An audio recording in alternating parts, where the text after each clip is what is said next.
जय श्री राम प्रेमी भक्तों, एक प्रश्न आया है कि ध्यान को आज्ञा चक्र में कैसे लगाएं। बंधुओं, प्रश्न बहुत अच्छा है कि पहले जप होता है, उसके बाद ध्यान की स्थिति आती है। तो बंधुओं, थोड़ा ध्यान से सुनना। अगर आपने समझ लिया और जीवन में उतार लिया तो जो आप चाहते हैं, जो आपका लक्ष्य है, वह आपको अवश्य प्राप्त होगा। क्योंकि योग के 8 अंग होते हैं: यम, नियम, आसन, प्राणायाम, प्रत्याहार, धारणा। उसके बाद में जो 7वां है वह ध्यान है। और ध्यान को सही से समझ लिया तो आप समाधि को प्राप्त हो सकते हैं। और समाधि में आपको वह मिलेगा जो आप चाहते हैं, जो मनुष्य का परम लक्ष्य है।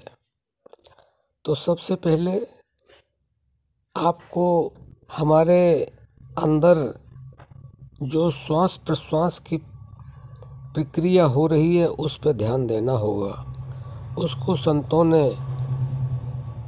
नाम जप कहा है, अजपा जप भी कहा है। क्योंकि जब तक हम अजपा जप का पूर्ण अभ्यास नहीं करते हैं तब तक हम आज्ञा चक्र पर नहीं पहुंचते हैं। और आज्ञा चक्र पर हमें जप से ही पहुंचना होता है। क्योंकि जब हम निरंतरता से अजपा जप करते हैं तो हमारी जो शक्ति है वह ऊपर उठती चली जाती है। धीरे धीरे वह अभ्यास के द्वारा आज्ञा चक्र पर पहुंच जाती है। और जब तक वह शक्ति आज्ञा चक्र पर नहीं पहुंचेगी तब तक आपका ध्यान आज्ञा चक्र में लगेगा ही नहीं। और आप यह भी समझ लें कि जब आज्ञा चक्र पे वह शक्ति पहुंच जाती है तो पता लग जाता है, अगर साधक पता लगाना चाहे। क्योंकि दोनों भवों के बीच में यह स्थान होता है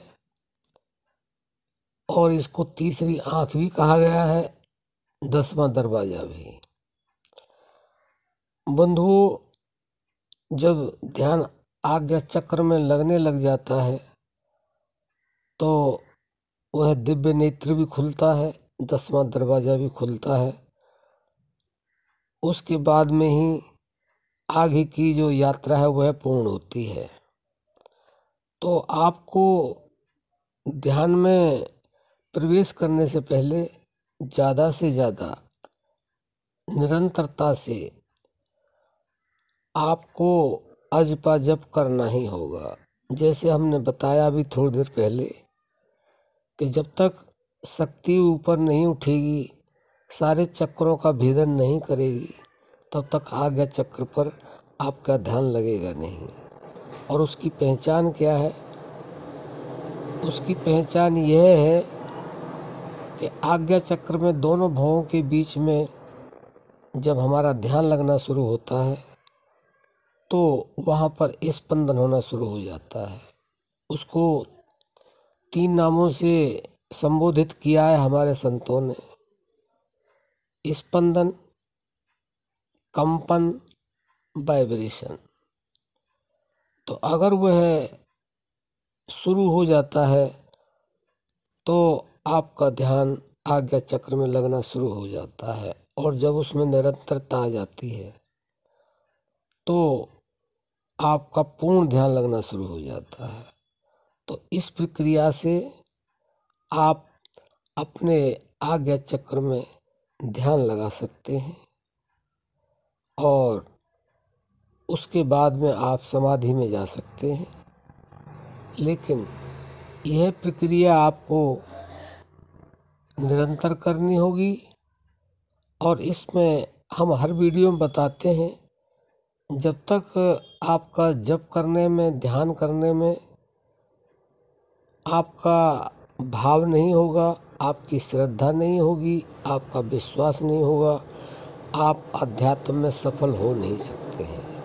तो आशा करते हैं कि आप समझ गए होंगे। अब हम अपनी वाणी को विराम देते हैं। जय श्री राम।